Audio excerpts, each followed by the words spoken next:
septiembre es el mes de la Biblia y como estamos en este año de evangelismo, vamos a declarar el mes de septiembre, en vez de la Biblia, mes de buenas noticias. Amén. Así que todos los domingos a la mañana de septiembre, excepto el domingo del Congreso, vamos a predicar el Evangelio aquí. Tenemos evangelistas, tenemos algún que otro invitado, pero el Señor va a hacer una obra gloriosa en las personas que usted invite para escuchar el Evangelio del Señor Jesús. ¿Cuántos dicen amén? Bien. Segunda de Reyes, capítulo 12, verso 1 al 20, vamos a leer.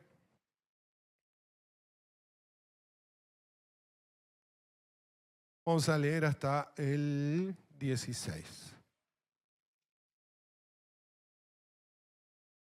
Dice la palabra de Dios, Segunda de Reyes, capítulo 12, verso 1. Joás comenzó a gobernar Judá durante el 7º año del reinado de Jehú en Israel y reinó en Jerusalén 40 años. Su madre se llamaba Sibia y era de Beerseba, era de acá.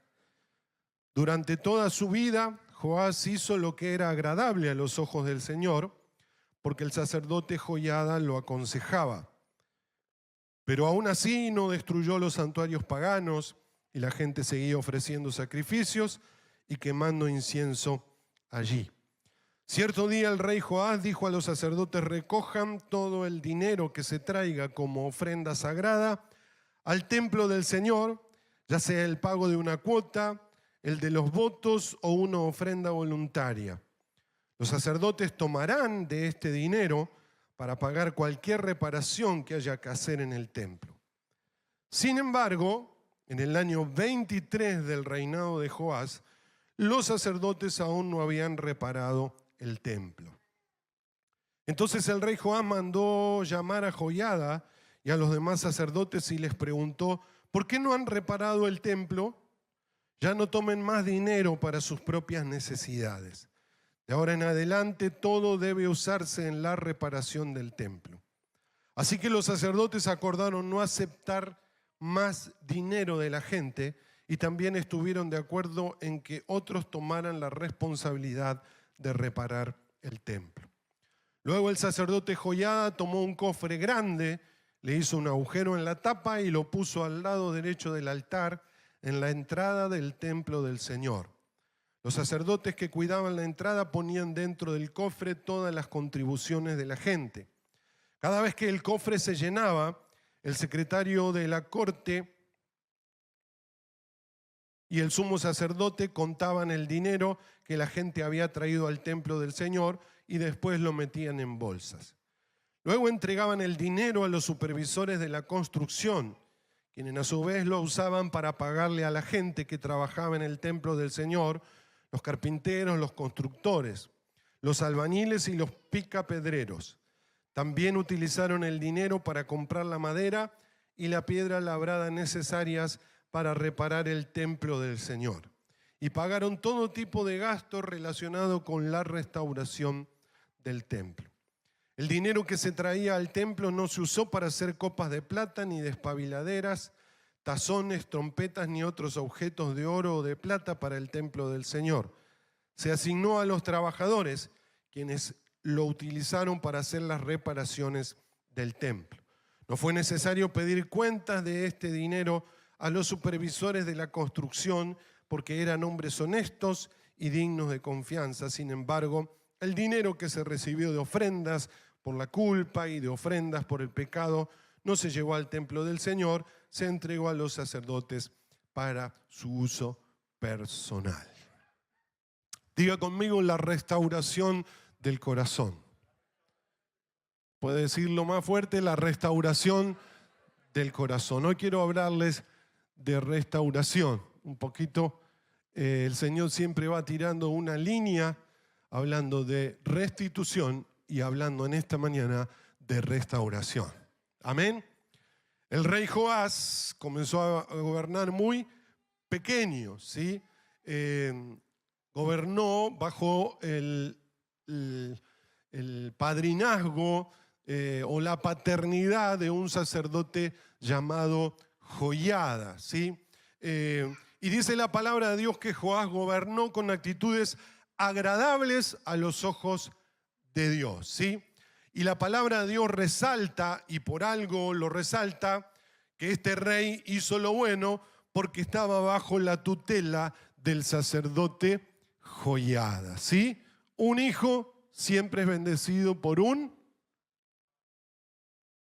hijo siempre es bendecido por un padre. Y en esta sociedad, espero que no me saquen después de YouTube, donde por todos los medios se trata de destruir la figura del varón, diga conmigo, un hijo es bendecido por un padre.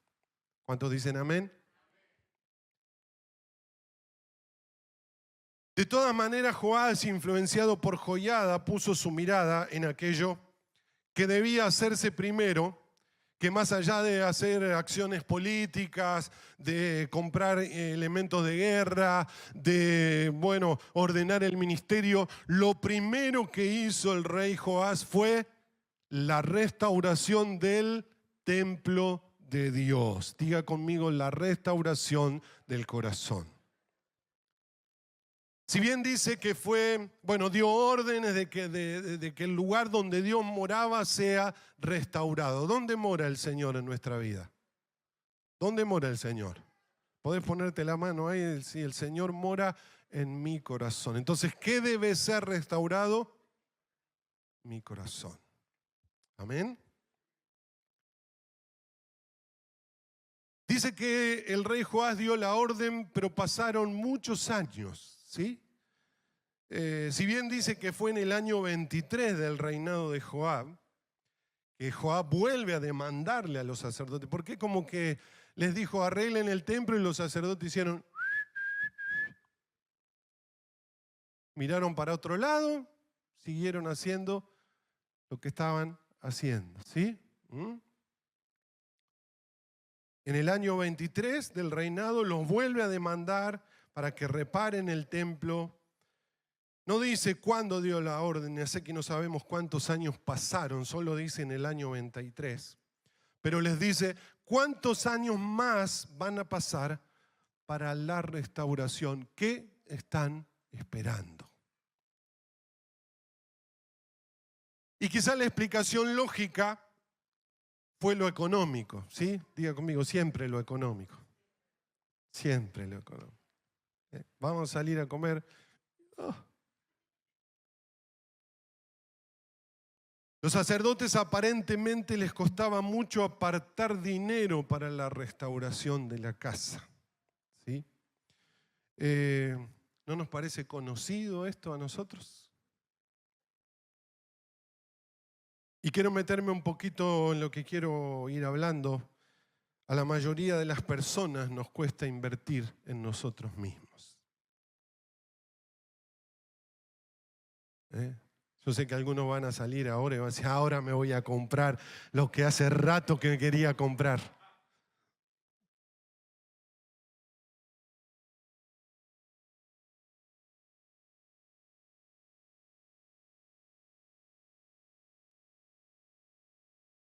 Quizás cuando uno es joven tiene una mirada un poco más hacia sí mismo, ¿sí? Vieron que los jóvenes, buzo que ven, comprame paz. Y se ponen frente al espejo y se miran. No estoy criticando, estoy haciendo un detalle nada más, por si alguno se enoja. Mis hijas dicen, me voy a hacer las uñas. ¿Cuánto vale las uñas? Tanta plata. No.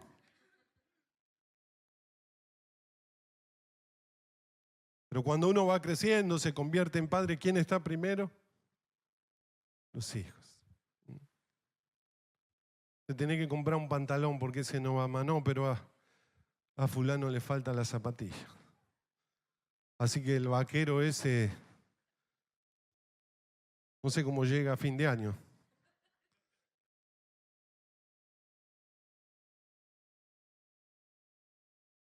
Hay un congreso ahora en septiembre. No es mucho dinero para gastar, las hermanas, por supuesto, piensan en la familia. No. Y ese concepto de gasto debería cambiar. Diga conmigo, eso no es un gasto, es una inversión. Voy a invertir en mí. Amén. Voy a invertir en la restauración de mi vida. Voy a invertir en la edificación de mi corazón. ¿Sí? Amén. ¿Cuántos dicen gloria a Dios? Decirle que tenés al lado, sonreí, no te pongas serio. La historia que estamos leyendo habla que el templo fue reconstruido y que ningún sacerdote se murió de hambre, ¿sí? No dice la Biblia que después que dejaron de invertir el dinero allí entre ellos para dar a la casa del Señor, ninguno se murió de hambre. Tampoco relata la historia que hubo un piquete a la puerta del palacio diciendo queremos comer con todos los sacerdotes. No dice la Biblia eso, sino que cuando nosotros nos ocupamos de lo que realmente es importante para los ojos de Dios y lo aplicamos en nuestra vida, nada nos va a faltar.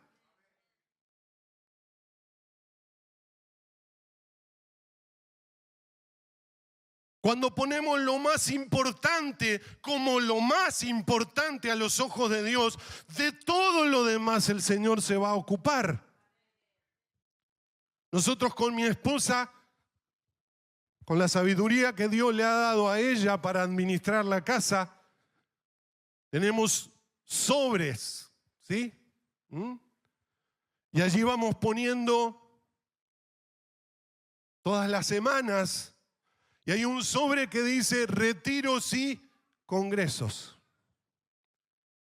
Y en enero la vemos poniendo plata en ese sobre. ¿Sí? ¿Para qué es eso? Para el congreso de septiembre. Diga conmigo, la tiene re clara. Y por ahí los chicos quieren una coca y miran el sobre. No, eso es para la edificación de nuestras vidas. Amén. Así que cuando llega el retiro, no voy porque no. Acá está la plata. De lo único que debemos estar seguros es de lo que Dios quiere que nos ocupemos. ¿Cuántos dicen amén? Nuestro templo debe ser restaurado, no podemos darle tiempo a nada, porque estirar las cosas harán que se deteriore más de lo que debería ser. Hay que repararlo ya, diga conmigo, hay que repararlo ya. Y nuestro corazón necesita constantes reparaciones y el Señor está aquí en esta mañana para hacer la obra en nuestras vidas. Y Dios no es un parche. Dios no es un remedio. Dios no es un alivio. Dios es quien hace nuevas todas las cosas. ¿Cuántos dicen gloria a Dios? Dios no es un remedio, Él es el sanador. Amén. Dios no es un parche, Él es quien restaura nuestro corazón completito, ¿sí? Dios es quien hace todas las cosas en nosotros, todas las cosas nuevas. Las cosas viejas pasaron, he aquí, todas, diga conmigo todas son hechas nuevas. Todas son hechas nuevas. Alguno dice, pero así mágicamente, no, es un proceso, pero todas las cosas son hechas nuevas.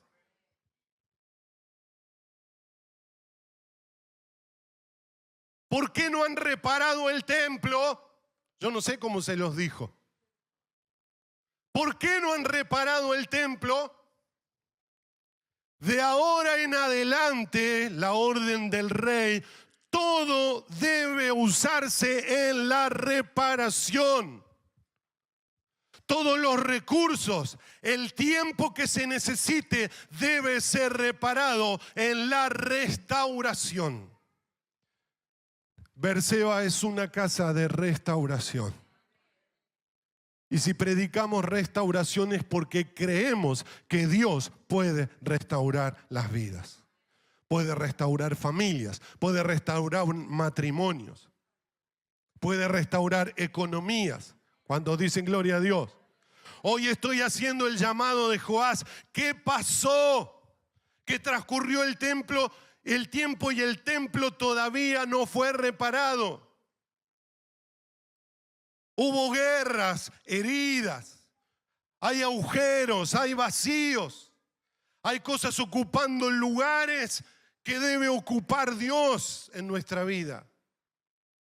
Hay paredes desgastadas, hay cansancio, hay dolor, hay angustia, hay oscuridad, hay tinieblas en nuestro corazón. Todas las cosas deben ser hechas nuevas.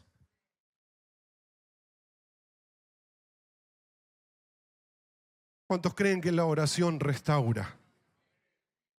¿Cuántos creen que la adoración restaura? Allí en la historia de Crónicas, la palabra de Dios habla de algunos valientes de David. ¿Sí? Levánteme la mano, ¿cuántos conocen más o menos esto que estoy hablando? ¿Sí?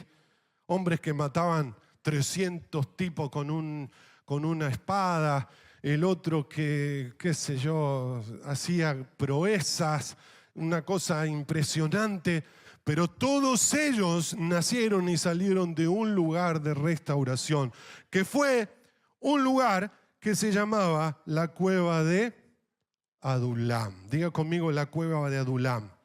La cueva de Adulam significa refugio o retiro. Refugio o retiro. Estos hombres fueron a buscar refugio a la cueva de Adulam donde estaba David, pero fueron restaurados, transformados. Todos aquellos que tenían una baja autoestima, Dios le dio identidad. A todos esos que le faltaban padres, Dios le dio una familia. Todos aquellos que no podían, Dios les dijo que podían y se transformaron muchos de ellos en valientes del ejército de David.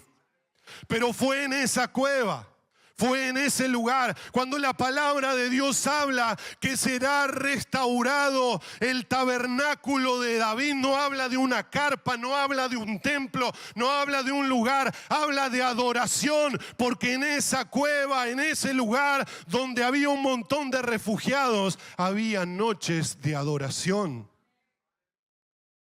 Y esos hombres que estaban desahuciados, endeudados, como muchos que llegamos a este lugar, el Señor restaura nuestra vida y lo hace nuevo. La consejería restaura, la administración restaura, el perdón restaura.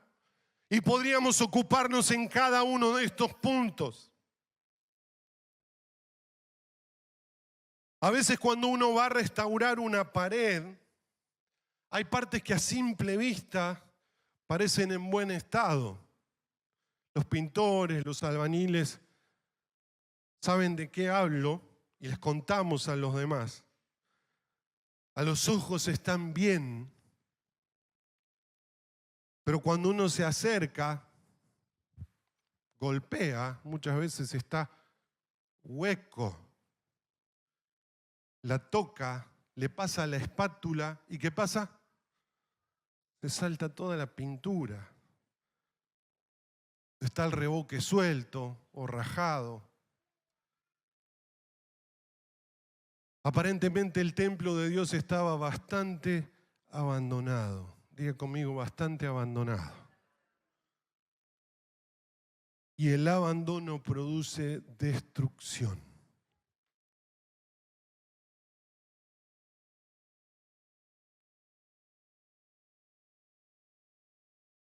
Los hijos abandonados son destruidos.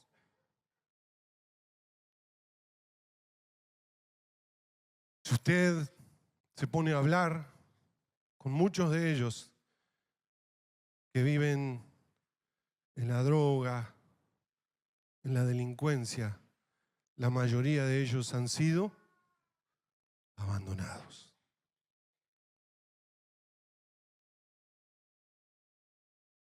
Todo lo que está abandonado tiende a deteriorarse. Lugares donde nadie entra o sale son tenebrosos. Por eso nosotros tenemos que dejar que el Señor entre en nuestro corazón. ¿Cuántos dicen amén?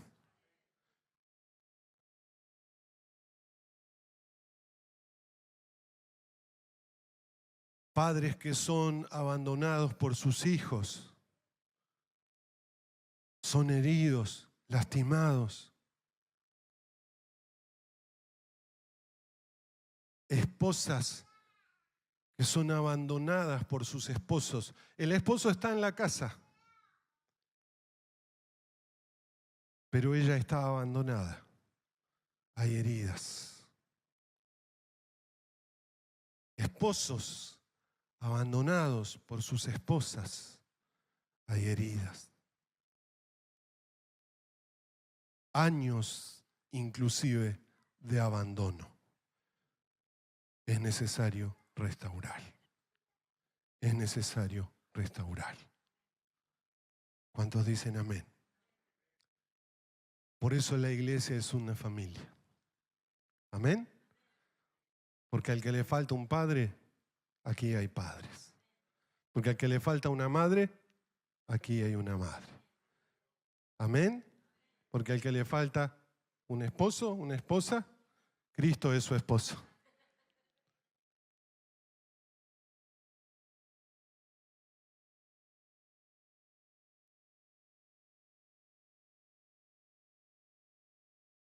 Bien o mal, resulta que somos una familia. Y si Dios lo ha hecho así, es porque es excelente. ¿Amén? Porque Dios hace todas las cosas bien. Y si la iglesia es una familia, es porque Él la planeó. ¿Amén? Y hay hermanos en la casa que se llevan bien, otros que no se llevan tan bien. Somos familia.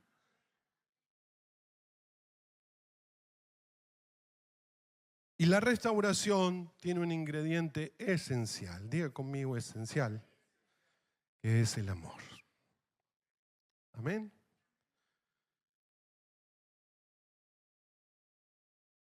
Esta anoche en casa tuvimos una charla, porque yo, bueno, como Nico está en la facultad de psicología, le tiro ahí que me haga la psicológica, pero no, porque no pueden. Entonces le digo, analízame. Y se queda, no. Hay que pasar un dinero ahí. A lo mejor.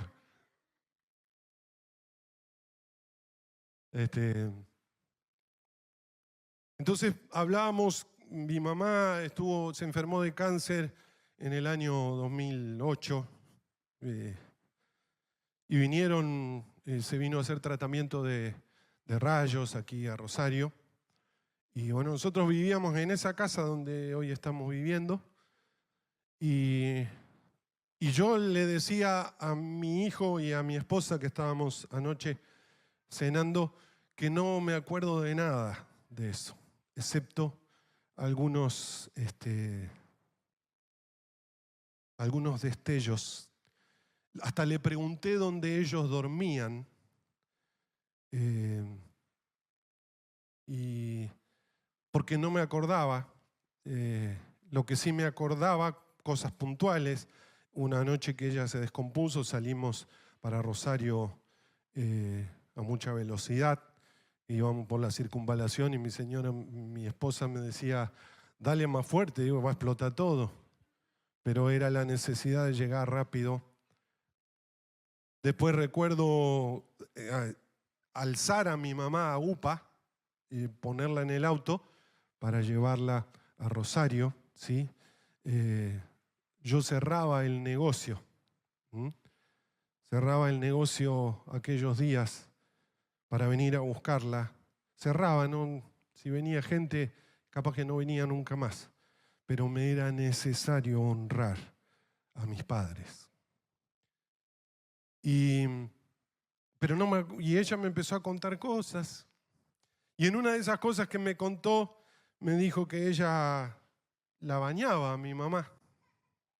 Y que mi mamá le decía, yo no tengo que tener vergüenza de nada. Y les hacía de comer porque yo estaba trabajando. Y yo no me acordaba de eso. Y esta mañana cuando nos levantamos, le dije, te voy a decir algo, espero no llorar. ¡Uh! Porque si hay algo que soy es llorón. Así que le dije, quiero honrarte en esta mañana por todo lo que hiciste. Porque cuando amaste a mi mamá, me estabas amando a mí. Y no me acordaba de eso. Y siento que es necesario que yo te lo diga. Ella me dice, pero a mí no me costó nada. Yo creo que es necesario reconocer. Porque no tenías quizás ninguna obligación, pero sí lo hiciste por amor. Y el corazón de mi madre en esos días fue realmente restaurado. ¿Cuántos dicen amén? La restauración tiene que ver con el amor y con las palabras. Tiene que ver con el reconocimiento. Tiene que ver con la honra.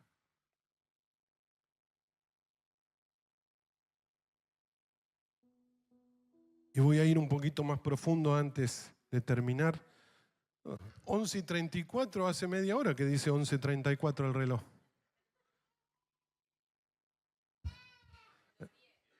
Ah, bueno, con razón, digo, voy bien. Había hablado 15 minutos y pasaron 3 minutos nada más.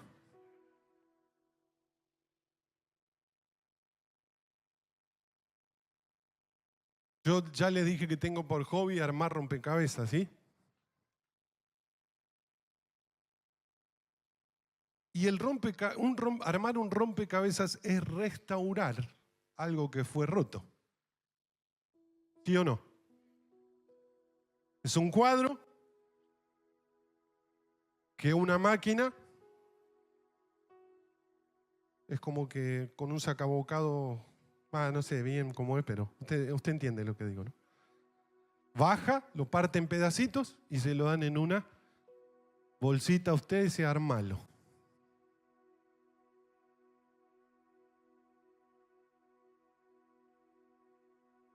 Ahora, si usted pone una pieza en un lugar donde no va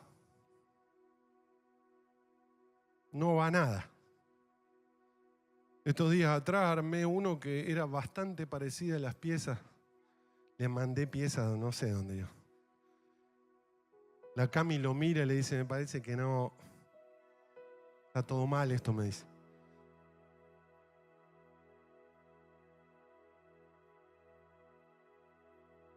Digo conmigo, cuando Dios restaura, pone cada cosa en su lugar. Pone al padre como padre. Pone al esposo como sacerdote. Pone a los hijos como hijos. ¿Cuántos dicen gloria a Dios?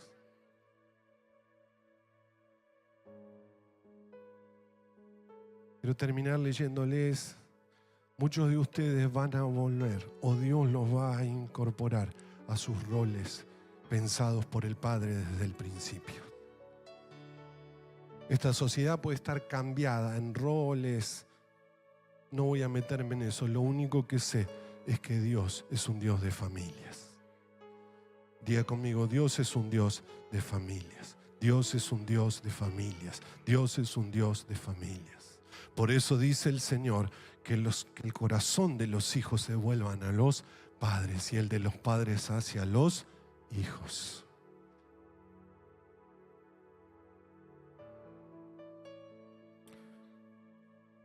Algunos textos sobre restauración para terminar. Dice el Señor, mas yo haré venir sanidad para ti y sanaré tus heridas. Amén. Porque Desechada te llamaron diciendo, pero dice el Señor, esta es Sión, de la que nadie se acuerda, yo te restauraré, dice el Señor. Eso está en Jeremías capítulo 30, verso 17. Hablando de usted, decirle que tenía al lado, este es para vos. Este texto es para vos. Usted es un instrumento de restauración. Amén. Dice la palabra de Dios, algunos de ustedes reconstruirán las ruinas desoladas de sus ciudades. Amén. Entonces serán conocidos como reconstructores de muros y restauradores de casa. ¿Cuántos en esta mañana levantan su mano y dicen, yo quiero ser un restaurador de hogares? Amén. Dice eso está en Isaías 58:12, Isaías 61:4 dice, reconstruirán las ruinas antiguas, reparando ciudades destruidas hace mucho tiempo, las resucitarán, aunque hayan estado desiertas por muchas generaciones. Y esta palabra es para tu vida, esta palabra es para tu corazón, esta palabra es para tu descendencia. Lo que por muchos años fue desierto, fue soledad, fue tristeza, fue angustia, desde ahora en más, dice el Señor, es cortado, porque en tu generación hay una simiente que es la simiente de Cristo. Tus generaciones han estado desiertas, pero ahora llegó el Señor. Y vas a reconstruir todo lo que fue destruido. Y como decía antes, después yo volveré, dice el Señor, y restauraré la casa caída de David. Reconstruiré sus ruinas y las restauraré para que el resto de la humanidad busque al Señor. Incluidos los gentiles, todos los he llamado a ser míos. El Señor ha hablado. ¿Cuántos dicen gloria a Dios? Este es el tiempo de la restauración de la casa de David.